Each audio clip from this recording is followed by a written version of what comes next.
Father died 7 years ago. He left behind three things: a vintage car collection he'd spent his life building, a beautiful lakefront property that had been in his family for generations, and a daughter who missed him more than words could express. That's me, Diana, and this is the story of how my own family tried to steal my inheritance right from under me. Dad was a master mechanic, the kind who could diagnose an engine problem just by listening. His garage was his sanctuary, filled with tools that felt like extensions of his hands and cars he'd lovingly restored over decades. Every weekend, he'd be out there tinkering with one vehicle or another, teaching me everything he knew. "Pay attention, princess," he'd say, gesturing for me to look closer at whatever he was working on. "Someday all this will be yours, and you'll need to know how to take care of it." I spent countless hours in that garage, learning about carburetors and timing belts, the difference between a flathead and a Phillips screwdriver, and most importantly, the value of patience and attention to detail. While other girls my age were playing with dolls, I was helping Dad restore a 1967 Mustang. My small hands perfect for reaching into tight spaces. Mom never understood our bond or our shared passion for cars. She was more interested in social status, in keeping up appearances. When Dad died of a sudden heart attack at 52, she waited exactly 11 months before marrying Stephen, her tennis instructor who was nearly 15 years her junior. I was 16 when Stephen moved in, bringing with him his 13-year-old daughter Amber from his first marriage. Suddenly, our quiet home became a different place entirely. Stephen and Mom spent money like water, buying new furniture, redecorating every room, trying to erase all traces of Dad's presence. The only places they didn't touch were the garage and a lake house.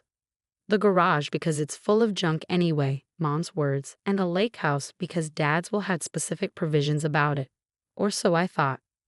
"You can't sell any of it until Diana turns 25, I overheard our family lawyer, Mr. Patterson, telling Mom shortly after Dad's funeral. James was very clear about that. I took comfort in knowing Dad had protected his legacy, had ensured that the things he loved would be preserved for me. I should have known better. I should have gotten copies of all the documents myself, should have paid more attention to the legal details instead of just trusting that everything would be handled properly. But I was 16 and grieving, more concerned with keeping Dad's cars running than with paperwork and legal provisions. Every afternoon after school, I'd head straight to the garage, working on the cars just like he taught me. It was my way of keeping him close, of honoring his memory. Meanwhile, Mom and Stephen threw themselves into transforming Amber from a quiet, bookish girl into their idea of the perfect daughter. Designer clothes, private tennis lessons, cotillion classes, nothing was too expensive when it came to Amber's development. "Diana, honey," Mom would say, eyeing my oil-stained jeans with disapproval.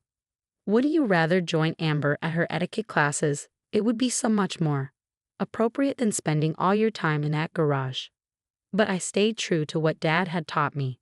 I kept his cars running, kept his tools organized just the way he liked them. The other kids at school thought it was weird, a girl spending so much time working on old cars. But I didn't care. Every time I got one of Dad's classics purring like new, I felt like he was right there with me, nodding in approval. After high school, I went to college for mechanical engineering, paying my way by working at a local auto shop. Mom and Stephen didn't offer to help with tuition. All their money was going toward Amber's future. I didn't mind. I was good at what I did, and the shop owner, Mike, appreciated having someone who understood vintage cars. "You've got the touch, kid," he'd say, watching me work. "Just like your old man." I came home as often as I could, mainly to check on the cars and visit the lake house. Each time, I noticed small changes. Tools missing from the garage, parts that had been there before suddenly gone. When I asked Mom about it, she'd wave off my concerns. "Oh, we needed to clear some space," she'd say vaguely. "You can't expect us to keep everything exactly the same forever, Diana." I should have pressed harder, should have demanded answers. But I was busy with school, with work, with trying to build my own life. And honestly, I still couldn't imagine that my own mother would go against Dad's wishes. Then came the day that changed everything. I was in my final semester of college when Mom called, her voice bubbling with excitement. "Diana, you'll never believe it. Amber's engaged to Bradley Worthington ILI. You know, the Worthingtons of Worthington Investments." I made appropriate congratulatory noises while mentally calculating how long it would be before I could politely end the call. But Mom wasn't finished. We're planning the most amazing wedding. The country club, a 10-piece orchestra, 500 guests. Of course, it's going to be quite expensive, but Stephen and I have figured out how to manage it. Something in her tone made my stomach clench. Mom, what do you mean you figured it out? Well, she paused, and I could picture her practicing her most persuasive smile. We've had some interest in the lake property, and since it's just sitting there empty most of the time. You can't sell the lake house, I cut in. Dad's will. Oh, that old thing. Stephen had his lawyer look it over. Apparently, there was some problem with how it was filed. Something about improper witnesses or incorrect paperwork. The point is, as James's widow, I have every right to sell it. And really, Diana, it's for the best. Amber needs this wedding to secure her future. Your father would have understood. The world seemed to tilt sideways. Mom, no. You can't. That property has been in Dad's family for generations. He wanted me to have it. Don't be selfish, Diana. Amber is your sister now, and this is her big moment. Besides, her voice took on that dismissive tone I'd grown to hate. What would you do with a lake house anyway? You're always covered in grease, playing with those old cars. This way, at least the property will serve a useful purpose. I hung up without responding, my hands shaking so badly I could barely hold the phone. Dad's voice echoed in my head. Someday all this will be yours. I grabbed my laptop and started searching through old emails, looking for anything from Mr. Patterson, any documentation about Dad's will. That's when I discovered something else. The vintage cars. Dad's pride and joy, the collection he'd spent his life building. Many of them were missing from the insurance documents. I called Mike at the shop, trying to keep my voice steady. Mike, I need a favor. Could you check something for me? Last time you were at my dad's garage, how many cars were there? There was a long pause. Diana, I was wondering when you'd ask about that. They've been selling them off, one by one. I tried to stop them, told them those cars were meant for you, but your stepdad said they had paperwork showing they had the right to sell. The room spun around me as Mike's words sank in. They've been selling Dad's cars. His life's work, his legacy to me, and they've been quietly disposing of it to fund their extravagant lifestyle and now Amber's wedding. I ended the call and sat in silence, staring at nothing. Then I opened my email and wrote 2 messages. The first was to my academic advisor asking for an emergency extension on my final projects. The second was to a lawyer I'd met at the auto shop, a classic car enthusiast who specialized in estate law. Need your help? I wrote. Family inheritance being sold without permission. How soon can we meet? The response came within minutes. Tomorrow morning, 8 a.m. Bring any documentation you have. That night, I couldn't sleep. I kept thinking about Dad in his garage, teaching me about timing belts and distributors, showing me how to diagnose engine problems by sound and feel. Pay attention, princess, he'd said. Someday all this will be yours. Well, Dad, I thought as I finally drifted off, I'm paying attention now, and I'm not letting them take what you meant for me to have. The law office of Marcus Bennett looked exactly like you'd expect. Leather chairs, dark wood paneling, and walls lined with legal texts. But there was something else too. Framed photos of classic cars, including a gorgeous 1965 Shelby Cobra that made my heart ache. It reminded me of the one Dad and I had been planning to restore together. That's my baby, Marcus said, following my gaze. Spent 3 years bringing her back to life. Your friend Mike tells me you know your way around engines? I nodded, still staring at the photo. My dad taught me everything I know, or at least he tried to before. I swallowed hard. Before they started selling off his collection. Marcus's friendly smile faded, replaced by a look of focused intensity. Tell me everything. Start from the beginning. For the next hour, I walked him through it all. Dad's death, the will's provisions about waiting until I was 25, the gradual disappearance of the cars, and now their plan to sell the lake house for Amber's wedding. Do you have a copy of the will? He asked. I shook my head. Mom and Stephen said there were problems with how it was filed. Something about improper witnesses. Marcus frowned. That's concerning. Who was your father's lawyer? Mr. Patterson. But when I tried calling his office yesterday, they said he retired 2 years ago, moved to Florida. George Patterson. Marcus sat up straighter. I know George. He's meticulous about documentation. If he handled your father's will, there's no way there were problems with how it was filed. Hope flickered in my chest. Can you find out for sure? I can do better than that. He reached for his phone.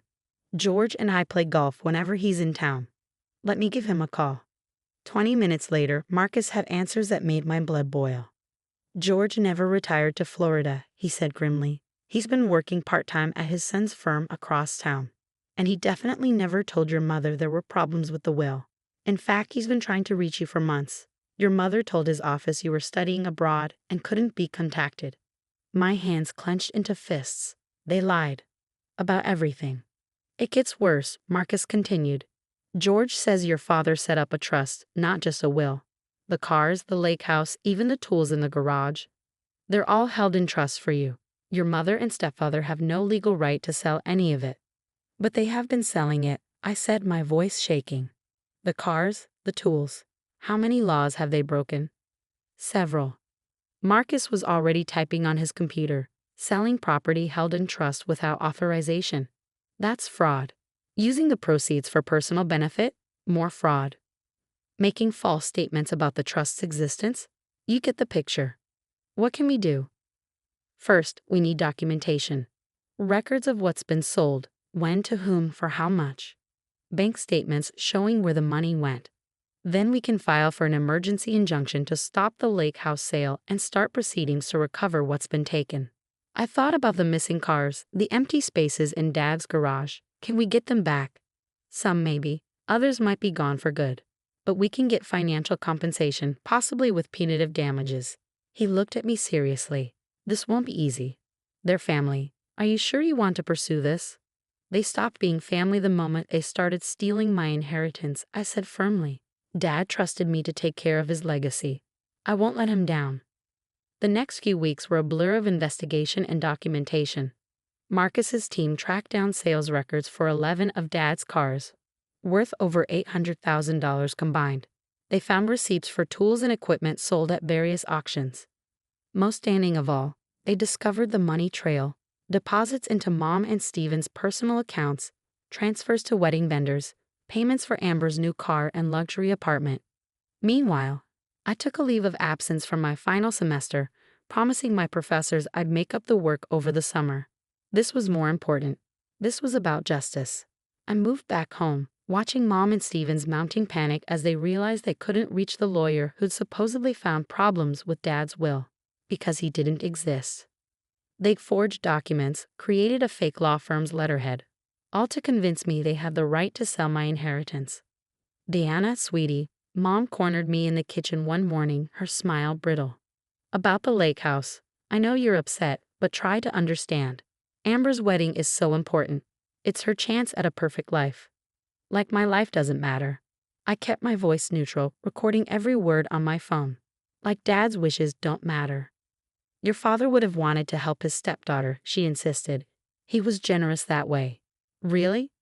I pulled out my phone, showing her a photo from my investigation. Is that why you sold his prized 1969 Chevelle to fund your spa weekend in Palm Springs? Because Dad was generous? The color drained from her face. How did you? I know everything, Mom. Every car you sold. Every lie you told. Every dollar you stole. She grabbed my arm, her fingers digging in. We did not steal anything. We are your parents. We have every right. You might want to let go of me, I said quietly.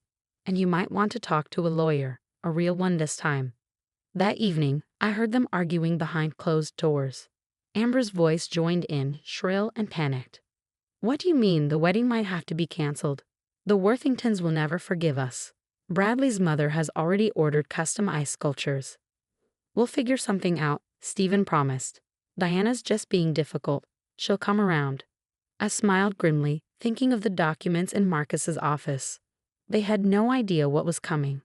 The next morning, I went to the garage early, wanting to spend time with what remained of Dad's collection. In the corner, under a dusty tarp, I found his favorite, a 1957 Chevy Bel Air we'd restored together during my high school years. They hadn't sold this one, probably because it needed work. The engine was in pieces, parts scattered across his old workbench. I ran my hand along the car's faded paint, remembering Dad's voice. Patience, princess. Sometimes you have to take things apart completely before you can put them back together the right way. He'd been talking about engines, but the lesson felt especially relevant now. I was taking apart the lies, the fraud, the betrayal, piece by piece. Soon, I'd have enough evidence to rebuild the truth. My phone buzzed. A text from Marcus. Meeting tomorrow, 10 a.m. Bringing George Patterson. Time to drop the hammer. I texted back a simple, and got to work on the Bel Air's engine. Tomorrow would bring chaos, but today I could lose myself in the familiar rhythm of wrenches and ratchets, honoring Dad's memory the best way I knew how. As I worked, I heard Mom and Stephen leaving for a wedding planning session at the country club. They had no idea that while they were picking out flower arrangements and table settings, Marcus's team was serving subpoenas to every auction house, every dealer, every buyer who'd been involved in their scheme. The truth was coming, whether they were ready or not. The morning of the meeting, I arrived at Marcus's office early. Through the window, I watched Mom, Stephen, and Amber pull up in Stephen's BMW. They looked confident, probably expecting to steamroll over any objections I might have about the lake house sale. Mom was wearing her handling difficult situations outfit, a powder blue suit that made her look both authoritative and approachable. Stephen had on his tennis club blazer, a symbol of the status he so desperately craved. Amber was clutching a wedding planning binder thick enough to stop bullets. Marcus met them in the lobby while I waited in the conference room with George Patterson. The elderly lawyer looked nothing like the frail retiree my mother had described. His eyes were sharp, his grip firm as he shook my hand. "Your father was a good man," he said quietly. "He trusted your mother to honor his wishes. I'm sorry she didn't." Before I could respond, the door opened. Mom's confident smile faltered when she saw George. Stephen's face went slack with shock. Amber just looked confused. "Mr. Patterson?" Mom's voice was higher than usual. "What are you doing here?" "Interesting question, Mrs. Mitchell," Marcus said, closing the door behind them. "Especially since you told your daughter he was retired in Florida." "There must be some misunderstanding," Stephen started, but Marcus cut him off. "Please sit down. We have a lot to discuss." They sat.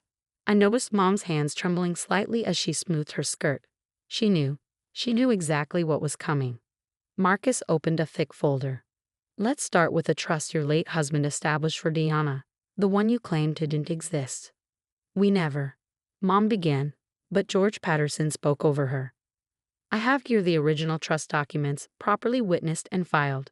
James Mitchell was very specific about his wishes. The entire car collection, the lake property, and all related assets were to be held in trust for Deanna until she turned 25. He slid copies across the table.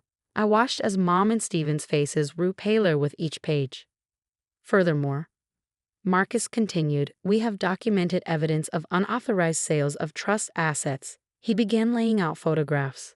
The 1969 Chevelle sold to fund a spa vacation. The 1965 Mustang sold to pay for Amber's apartment. The 1970 Challenger sold to cover country club dues. Amber's eyes widened. "Mom? Dad? What's he talking about?" And most recently, Marcus pressed on, attempts to sell the lake house to pay for an extravagant wedding. A wedding, I might add, that's being financed with stolen money. "Stolen?" Amber shrieked. "What do you mean stolen?" "He means," I said quietly, "that they've been selling off my inheritance piece by piece. Dad's cars, his tools, everything he worked for. They sold it all without having any legal right to do so." "That's ridiculous." Stephen slammed his hand on the table. "We had every right. The will was invalid." "Was it?"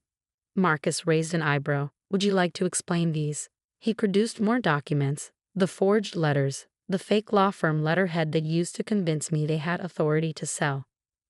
"Document forgery," he noted clinically, "wire fraud, conversion of trust assets, the list goes on." Mom's facade finally cracked. We needed the money. Stephen's tennis business wasn't doing well, and Amber deserved a wedding paid for with stolen funds. I cut in. "Is that what she deserved?" Amber burst into tears. "The Worthingtons will never forgive us. Bradley's mother has already ordered the ice sculptures." "Yes, we know." I sighed. "Maybe you should have checked where the money was coming from before spending it." "Here's what's going to happen," Marcus said, his tone leaving no room for argument. "First, all sales of trust assets stop immediately. The lake house is off the market as of this morning. But Stephen started. Second, Marcus continued as if he hadn't spoken. You will provide a full accounting of every item sold, every dollar received, and every penny spent. Mr. Patterson and I will be auditing everything. You can't do this. Mom's voice rose desperately. We're family. Family? I stood up slowly. Was it family when you sold Dad's Chevelle, the car we restored together during my senior year? Was it family when you lied about Mr. Patterson retiring so you could steal my inheritance? Was it family when you tried to sell the lake house where Dad taught me to swim? Deanna, please. Mom reached for my hand. I pulled away. The really sad thing is, if you just asked, I might have helped with Amber's wedding. Not by selling Dad's legacy, but maybe we could have found another way. But you didn't ask. You just took. What about my wedding? Amber wailed. It's in 6 weeks. I suggest you start making cancellations, Marcus said firmly, unless you want to add receiving stolen property to the family's legal troubles. We can still fix this, Stephen tried, his voice wheedling. Deanna, be reasonable. Think about your mother, your sister. Stepsister, I corrected. And the time for being reasonable was before you started stealing from me. Marcus laid out more papers, court orders, injunctions, demands for repayment. You have 24 hours to sign these and begin cooperation. After that, we go to the police. The police? Mom went white. You'd send us to jail? You sent yourselves to jail, I said quietly. Every time you sold one of Dad's cars. Every time you lied about the trust. Every time you chose your new family over his wishes. They left the meeting in shambles. Mom crying, Stephen ashen-faced, Amber having a complete meltdown about her ruined wedding. I watched them go, feeling oddly empty. This was victory, but it didn't feel like one. The next few months were a whirlwind of legal proceedings. Marcus's team tracked down most of the cars, though some had been resold and were impossible to recover. The lake house was safe, its attempted sale nullified. Mom and Stephen had to remortgage their house to start repaying what they'd stolen. Amber's wedding was canceled, and with it her engagement. Apparently, Bradley Worthington IA's family had no interest in being associated with criminals. Their word, not mine. She moved back in with her mother, her dreams of social climbing shattered. Mr. Patterson helped me set up proper oversight of the trust, ensuring no one could ever steal from it again. When I finally walked through Dad's garage, now partially refilled with recovered cars, I felt his presence stronger than ever. The 1957 Bel Air still sat in a corner, waiting to be restored. I ran my hand along its fender, remembering all the hours Dad and I had spent working on it together. I did it, Dad, I whispered. I protected what you built. I wished it hadn't cost me my family. But then again, maybe they were never really my family to begin with. Family doesn't steal from you. Family doesn't lie to you. Family doesn't try to take what someone worked their whole life to build. 1 year later, I finally graduated from engineering school. The ceremony was small, just me, my professors, and a few friends from the auto shop. Mom sent a card. I returned it unopened. The lake house has become my weekend retreat, a place where I can work on cars in peace, surrounded by the memories of the person who taught me everything important about life. The value of hard work, the importance of integrity, and the courage to stand up for what's right. Sometimes late at night, I sit in Dad's old garage, surrounded by the cars we love together, and I know I made the right choice. Some things are worth more than money. Legacy, honor, truth. Mom and Stephen never understood that. Last week, I finished restoring the Bel Air. As I took it for its first drive, the engine purring exactly the way Dad taught me it should, I felt at peace. They may have taken some things from me, but they couldn't take what mattered most. The knowledge, the memories, the love of something real and honest and true. The legal battles aren't quite over. There are still assets to recover, money to be repaid. Mom occasionally tries to reach out, usually when she needs something. I let those calls go to voicemail. Some people say I was too harsh, that family deserves forgiveness. Maybe they're right. But as I sit in my father's restored garage, surrounded by the legacy he entrusted to me, I know that forgiveness has to be earned. It can't be stolen, like everything else they tried to take. Dad always said every car has a story. Mine is about betrayal and justice, about standing up for what's right even when it hurts. But mostly it's about honoring the person who taught me that some things are worth fighting for, no matter the cost. The trust comes into my full control next year when I turn 25. By then, the garage will be completely restored.